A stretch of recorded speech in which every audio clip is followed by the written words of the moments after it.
Satu, ada jenazah yang sudah membusuk ya atau jelek. Itu dia bisa mengandung kadar minyak, Pak. Jadi dengan sendirinya dia bisa nyala, bisa membantu proses kremasi lebih cepat. Kremasi juga ada orang yang digali karena dia mau dikremasi, habis digali mau dikremasi, tapi keadaannya masih setengah utuh. Wow, itu aromanya sangat luar biasa itu. Itu kadang-kadang kita bikin, aduh, itu hasilnya masih tulangnya kokoh banget. Itu udah langsung keciri benar. Kalau si almarhum semasa hidupnya, orangnya yang nggak mau diem, sering gerak lah. Dan dengan begitu kita bisa tahu, wah ini orang mudanya fit ini. Kadang-kadang ada juga keluarga sih, setelah selesai kremasi dia suka menanyakan hal yang nggak umum ya, suka menanyakan, coba Pak dilihat pada reliknya nggak? Konon katanya kalau orang yang selalu berbuat baik atau kebaikan lah semasa hidupnya itu suka ada relik. Ya, selama saya 25 tahun bekerja di Rumah Duka Cilincing, itu banyak sekali pelajaran yang saya dapat.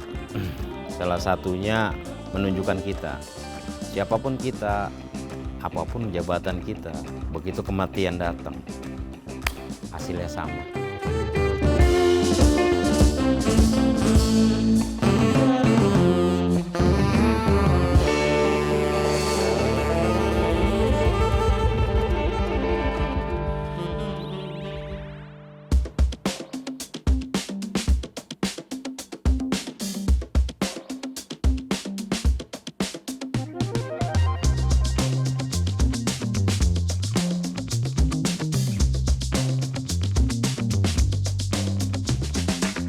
Nama saya Muhammad Agus, usia saya 48 tahun, bekerja sebagai petugas kremasi. Saya kerja di sini dari tahun 2000, jadi sudah berjalan 25 tahun. Bekerja selama 25 tahun yang bikin saya bertahan itu, pekerjaan ini menurut saya penuh tantangan ya. Karena nggak semua orang bisa profesi seperti saya, karena butuh mental dan skill ya. Rasa takut itu untuk awalnya pasti, karena profesi kita nggak semua orang dikasih kesempatan. Artinya profesi kita sebagian orang aja yang bisa. Karena profesi kremasi mungkin semua bisa Pak, untuk kremasi semua bisa. Tapi untuk menjaga keutuhan tulangnya ini, orang belum tentu bisa. Awal saya bekerja di sini tadinya saya sebagai keamanan ya, security. Di security tapi diperbantukan ke oven. Dengan perbantukan gitu, jadi lama-lama saya mengerti setiap proses kremasi diusahakan petugas itu nunggu SOP dari TU, karena TU ini yang menerima info data file tentang si almarhum, apakah dia normal, ataukah dia penyakit menular, ataukah dia ada kasus, itu kita nunggu SPO. Kalau SPO nggak turun, SOP-nya nggak turun, kita belum berani kremasi, karena itu kita butuh data yang valid dulu ya dari TU. Kita biasa proses keagamaan dulu, kita taruh dan kita kasih waktu. Itu begitu jenazah datang, itu biasanya kita ditempatkan di ruang untuk mereka berdoa atau sembahyang ya, proses agama. Kalau yang untuk Hindu sendiri biasanya mereka upacara atau tabur bunga di atas petinya. Selanjutnya setelah itu diserahkan ke petugas. Petugas yang memasuki ke ruang tungkunya.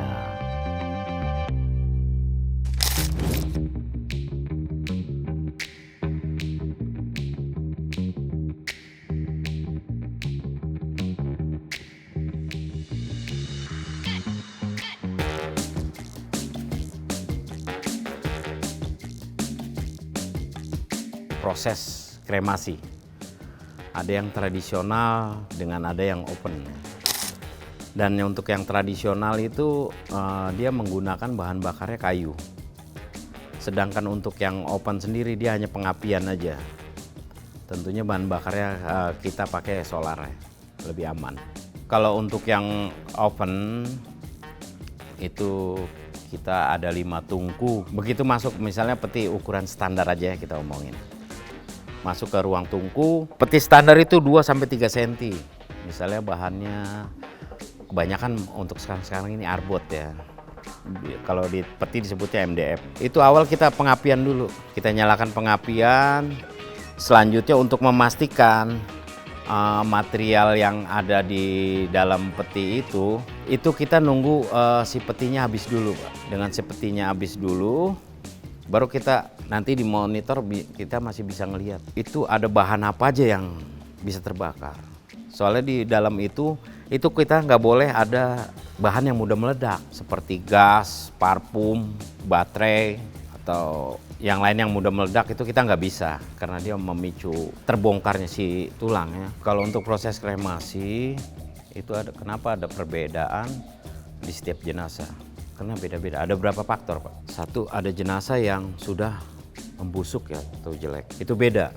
Karena jenazah yang sudah kayak penemuan jenazah itu kan jenazah udah nggak buruk ya. Itu dia bisa mengandung kadar minyak, Pak. Jadi dengan sendirinya dia bisa nyala, bisa membantu proses kremasi lebih cepat. Jadi biar bobot orang 1 kintal pun kalau dia udah pembusukan itu paling 50 menit prosesnya. Nah kalau yang untuk yang normal itu dia nggak kena formalin atau freezer itu ya. Dia hasilnya normal lah, hari ini meninggal, hari ini dikremasi. Itu prosesnya nggak begitu lama, Pak. Paling 60-70 menit. Nah kalau untuk yang formalin, kita mungkin beda-beda 10 menit. Karena kita nunggu si formalin ini keluar dulu. Setelah habis ya, keluar baru proses bisa berjalan normal. Nah untuk yang freezer, itu kita harus menghilangkan Pak. Ada 2 faktor. Kita menghilangkan kadar dinginnya dulu, baru kita tembus ke kadar airnya dulu. Baru selesai itu kita bisa langsung proses seperti biasa. Kalau untuk suhu tetap, Pak, untuk jenazah itu dia paling sanggup 400. Itu paling kuat banget ya. Kayak yang freezer itu kuat banget. Kita harus paling 400. Kalau untuk yang normal atau yang busuk atau yang formalin, itu standar aja, kita pakai 2,5, 300. Itu standar aja, tergantung dia punya peti aja. Kita ngeliat bahan material petinya beda. Trouble ini macam-macam ya. Kadang-kadang ya itu karena ada petugas yang kurang fokus. Karena ada juga kendalanya suplai bahan bakar yang kurang bagus. Adapun kadang-kala yang jeleknya ini yang jenazah yang kurang artinya sudah pembusukan, karena itu kan ada aroma nggak sedap, walaupun di serapet apapun aroma itu pasti keluar. Soalnya kan kadang-kadang kremasi juga ada orang yang digali karena dia mau dikremasi, habis digali mau dikremasi tapi keadaannya masih setengah utuh. Biasanya kan kalau dia nggak pakai kantong jenazah, wow itu aromanya sangat luar biasa itu.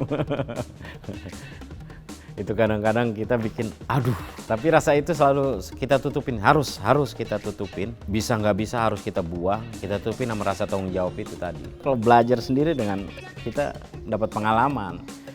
Jadi untuk sekarang ini begitu ngelihat peti dengan bobot jenazah, itu langsung kita ketemunya 75 menit selesai proses. Lebih dari itu si tulang nanti hancur, nggak utuh. Nah, kita mau kan si tulang utuh dulu biar diperlihatkan ke ahli waris. Setelah ahli waris lihat baru berani kita hancur, kita halusin. Nah, setelah beres ini kita kasih lihat ahli waris semua dalam satu wadah. Mungkin dia mau foto atau apa. Selanjutnya sama petugas dibawa ke ruangan untuk dihaluskan. Dihaluskan ini ada 2, Pak. Ada yang memakai blender, ada yang dengan manual. Tapi biasanya kalau untuk dilarung ke laut itu kita pakai yang manual karena dia lebih kasar hasilnya, bisa langsung jatuh. Sedangkan untuk yang di blender ini harus pakai tempat atau guci.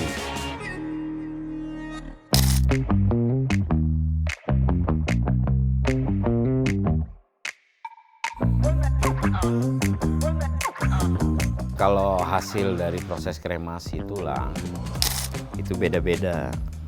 Kadangkala ada orang yang usianya udah lanjut, terus dikremasi begitu keluar, itu hasilnya masih tulangnya kokoh banget.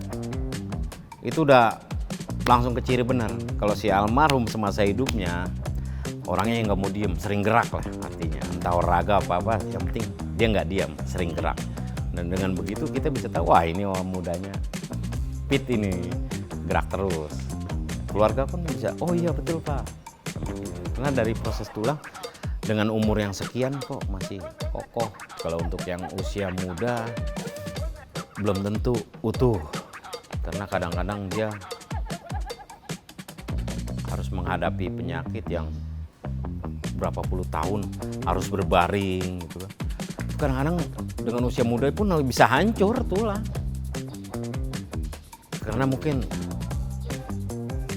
makanan buat si tulangnya nggak dapet ya dari olahraga atau konsumsi makanan yang tepat untuk si tulangnya nggak dapet. Jadi begitu proses kremasi si tulang bisa hancur dengan sendiri.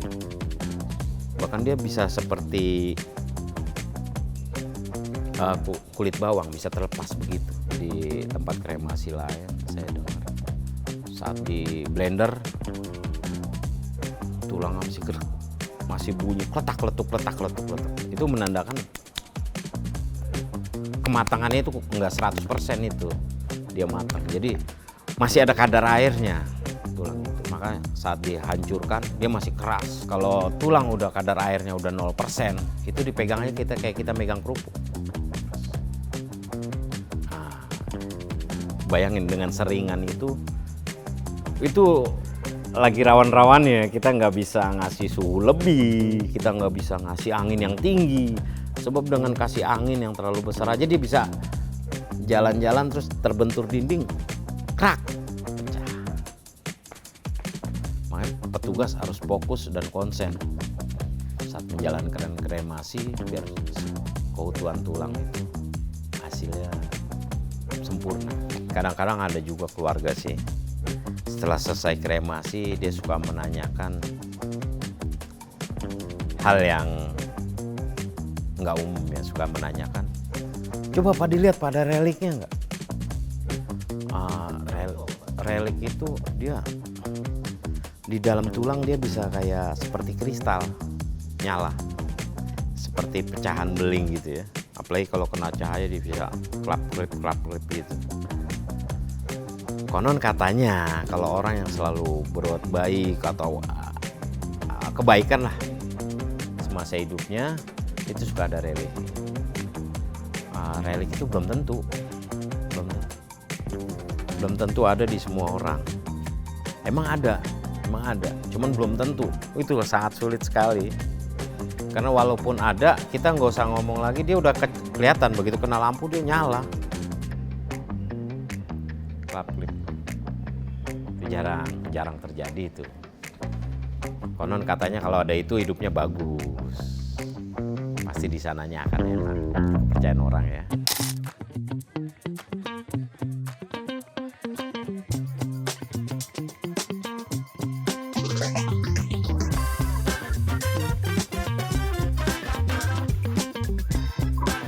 Untuk proses kremasi itu semua agama bisa kecuali Muslim. Karena dalam undang-undang belum ada Muslim dikremasi. Maka dari itu petugas TU tata usaha itu yang dilihat pertama adalah KTP. Dengan melihat KTP itu biodata si almarhum kelihatan dia beragama apa. Kalau emang dia beragama Islam, kita tolak mentah-mentah. Tapi kadangkala zaman dulu ya pernah terjadi juga karena si almarhum ini tukang kawin. Jadi dulu kan bisa ya KTP bisa dari mana, dari daerah, dari mana. Kebetulan saat yang didaftarkannya itu yang Muslim ya, yang Islam ya KTP-nya. Kita tolak. Tapi dari keluarga-keluarga almarhum dengan tetangga-tetangga almarhum, khususnya pengurus wilayah tempatnya meyakinkan kalau emang dia Buddha. Artinya dia hanya ganti KTP untuk numpang nikah aja. Dari situ itu pihak TU berkewajiban untuk meminta bukti dari surat, kalau emang dari gereja surat baptisnya. Itu lihat benar nggak dia masih Kristen. Atau dari wihara kita lihat. Nah, kalau emang dia bisa mengeluarkan berarti emang benar. Itu tetap kita bisa proses. Berarti hanya kesalahan waktu si pengurus itu saat mendaftarkannya dengan KTP yang Islamnya itu pernah terjadi itu. Pernah nggak Be, orang terdekat Babe sendiri yang kremasi gitu? Oh, pernah. Pernah apa Be? Itu salah satu kenalan di proses kremasi. Ya karena saya sebagai petugas kremasi, ya saya lakukan itu sesuai dengan proses agamanya kan. Dan saya mengikuti dengan standar SOP-nya. Saya proses, emang ada rasa yang beda ya tentunya kalau kita kremasi dengan orang yang kenal itu ada rasa hibah. Tapi selanjutnya rasa itu selalu saya tutupi dengan rasa tanggung jawab untuk memperlancar proses kremasinya. Satu proses kremasi itu jangan pernah ada beban. Itu pegangan, Pak. Untuk paling banyak di sini dulu waktu Covid itu bisa sehari 30. Dan kalau untuk umum tergantung booking ya. Karena sekarang banyak juga yang buka tempat-tempat kremasi di dalam kota maupun di luar kota. Tapi terbukti semua kalau untuk yang lebih murah itu hanya di Rumah Duka Krematorium Cilincing. Itu nggak ada lagi. Kalau di Rumah Duka Krematorium Cilincing ini ngikutin paket dia hanya 10.800. 10.800.000 dari jemput jenazah sampai larung jenazah. Jadi udah itu termasuk peti, ambulan, memandikan jenazah, rias apa. Keluarga tinggal duduk. Dalam 25 tahun saya bekerja sebagai profesi petugas kremasi, itu emang harus selalu dibawa enjoy. Kalau nggak dibawa enjoy nggak mungkin nyampe 25 tahun. Pekerjaan apapun, begitu kita nggak dibawa enjoy, titik jenuhnya akan muncul. Kenapa bisa dibawa enjoy? Nah, enjoynya ini kadang-kadang saya perkuat dengan ucapan rasa terima kasih yang keluarga berikan pada kami. Kita udah bantu dia, terus keluarga dengan lagi berduka, lagi bersedih, dia sempat-sempatnya mengucapin rasa terima kasih sama kita. Woi, itu poin yang luar biasa lah ya untuk kita. Luar biasa, dalam keadaan lagi berduka, bersedih, dia sempat-sempatnya ngucapin terima kasih karena dia menurut dia kita sudah bantu banyak. Itu rasa kepuasan. Banyak beberapa keluarga yang udah pernah kremasi di sini, mungkin karena merasa nyaman, aman, pelayanannya enak. Terus udah gitu dia kadang-kadang dia turun-menurun selalu pakai jasa kita di Krematorium Cilincing ini. Maka dengan begitu kita jadi saling mengenal. Jadi kadang-kadang manggil, Pak, sini, udah makan belum? Malah dia, seperti keluarga sendiri lah. Itu yang kadang-kadang kita jadi ada rasa bangga ya.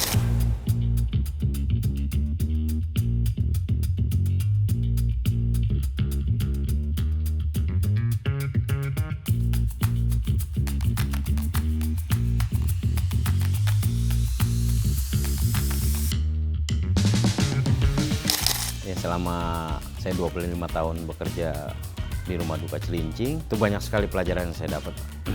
Salah satunya menunjukkan kita, siapapun kita, apapun jabatan kita, begitu kematian datang, hasilnya sama. Apa yang bikin perbedaan?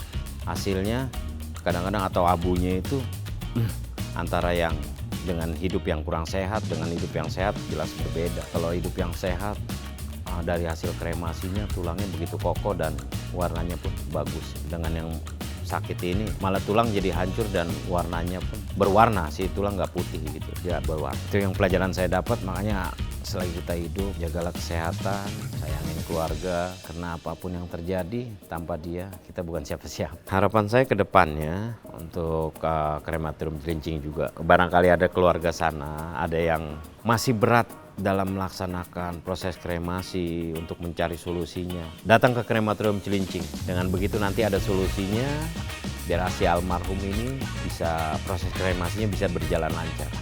Adapun kendala nanti bisa dikasih arahan dari orang-orang stafnya. Harapan untuk saya ke depannya mungkin bisa naik gaji.